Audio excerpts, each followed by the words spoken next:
కొద్ది రోజులుగా మనకి తిరుమలలో జరిగిన అపచారం మనకి బయటకు వచ్చింది. స్వామివారి ప్రసాదం గత శతాబ్దాలుగా, సరిగ్గా చెప్పాలంటే 300 సంవత్సరాల పై చిలుకు నుంచి స్వామివారి ప్రసాదాన్ని తిరుపతిలో కానీ దీన్ని 3 శతాబ్దాల పైనుంచి దీన్ని తీసుకొస్తూ వచ్చారు. స్వామివారికి నైవేద్యంగా ఇస్తూ వచ్చారు.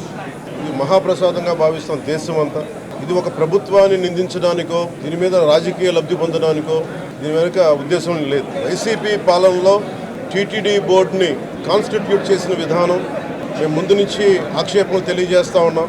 స్వామివారి పూజా విధానాలు మార్చేశారు. శ్రీవాణి ట్రస్ట్ అని పేరు పెట్టి దాని మీద 10,000 రూపాయలు టికెట్ పెట్టారు ఒక్కొక్క వ్యక్తికి.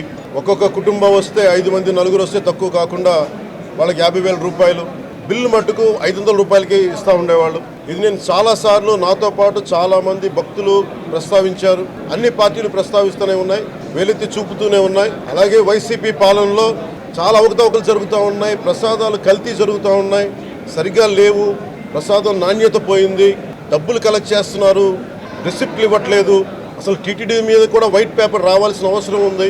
ఇవన్నీ కూడా మేము చాలాసార్లు అనుకుంటా ఉన్నాం. అన్ని దేవాలయాల్లో కూడా ప్రమాణాలు పాటిస్తున్నారా లేదా అన్న చర్చ బయటకు వచ్చింది ఈ రోజున.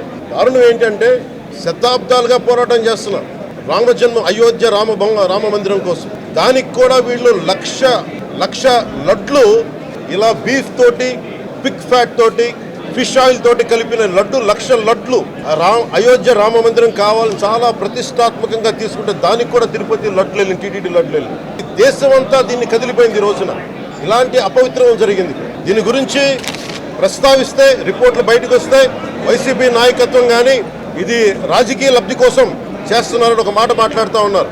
అపవిత్రం చేసుకుంటా వెళ్ళిపోతే చూస్తూ ఎవరు కూర్చోం, తప్పు, అది కూడా తప్పు అవుద్ది. ఇట్స్ ఫండమెంటల్ రైట్ ఇది. దీంట్లో ఒక నిందించట్ల వైసీపీ కాన్స్టిట్యూట్ చేసిన టీటీడీ బోర్డు ఉంది. వైవి సుబ్బారెడ్డి గారు ఉన్నారు టీటీడీ చైర్మన్ గా, టీటీడీ ఈవోగా ధర్మారెడ్డి గారు ఉన్నారు. ఈ 5 సంవత్సరాలు ఈ బోర్డు ఏం చేస్తా ఉంది? ఈ టీటీడీ బోర్డును మేము ప్రశ్నిస్తున్నాం. మీరు బయటికి రండి.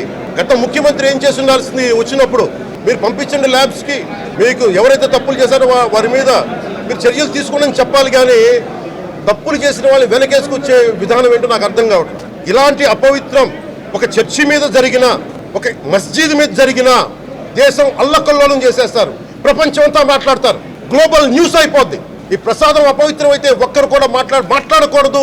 ఇది సెక్యులర్ వ్యవస్థకు విఘాతం. అంటే హిందువులకి మనోభావాలు ఉండవా? ఇది ఒక్కరు నిందించట్లా, అసలు మీరు ప్రస్తావన చేయకూడదు, ఇది తప్పు, ఇది మాట్లాడకూడదంటే ఎట్లా? ఇదే వేరే మతానికి మీరు అన్వయిస్తారా? నేను అన్ని మతాలని సమానంగా గౌరవించేవాడిని, ఇస్లాంని గౌరవించేవాడిని, క్రిస్టియానిటీని గౌరవించేవాళ్ళం. మేమందరం దోషులకి శిక్ష పడాలి. ఫుడ్ అడల్టరేషన్ ఇది మేము కాదంటలా. టీటీడీ బోర్డు అప్పుడు టీటీడీ బోర్డు బాధ్యత తీసుకోవాలి.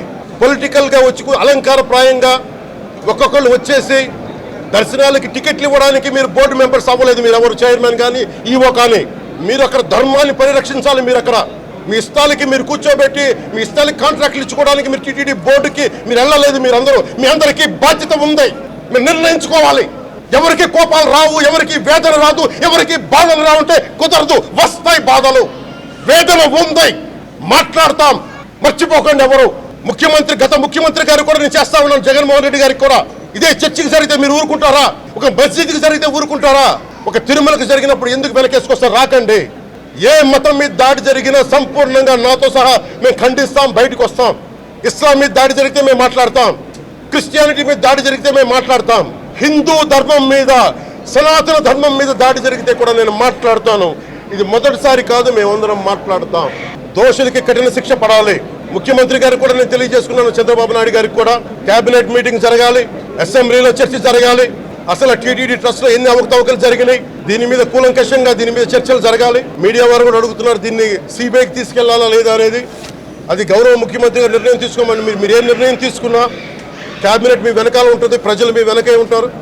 ఇది ఇక్కడతో ఆగాలని మనస్ఫూర్తిగా నేను కోరుకుంటున్నాను. 40 సంవత్సరాలుగా కర్ణాటకలోని గీ కంపెనీకి ఇస్తా ఉన్నారు. 15,000 కేజీలు అవసరం అవుతుంది నెయ్యి, మనకి స్వచ్ఛమైన నెయ్యి. అలాంటిది వీళ్ళు 1000 రూపాయలు కొన్నదాన్ని వీళ్ళు 360 రూపాయలకే వస్తుందని చెప్పి ఎవరో మిడిల్ మ్యాన్ వచ్చి చెప్పారు. ఆ మిడిల్ మ్యాన్ ఎవరు? దీని మీద సంతకం పెట్టింది ఎవరు? మీరు 1,00,000 లడ్డూలు మీరు అయోధ్యగా పంపించినప్పుడు మాట్లాడింది ఎవరు? చెక్ చేశారా? క్వాలిటీ చెక్ చేశారా? కోట్లాది మంది భగవంతుణ్ణి విశ్వాసం ప్రకటించే ప్రతి ఒక్కరి ఈ రోజున బాధకు గురయ్యాను. ఆ మహా అపరాధానికి నేను కూడా నాకు సంబంధం లేకపోయినా ఈరోజు నేను ప్రాయశ్చిత దీక్ష మొదలుపెట్టాను. ఈరోజు 11 రోజులు స్వామివారికి నేను క్షమాపణలు కోరుకుంటూ ఈ దీక్ష తీసుకుంటున్నాను. ఇది మారాలి, భవిష్యత్తులో ఉండకూడదు అని కోరుకుంటూ సెలవు తీసుకున్నాను.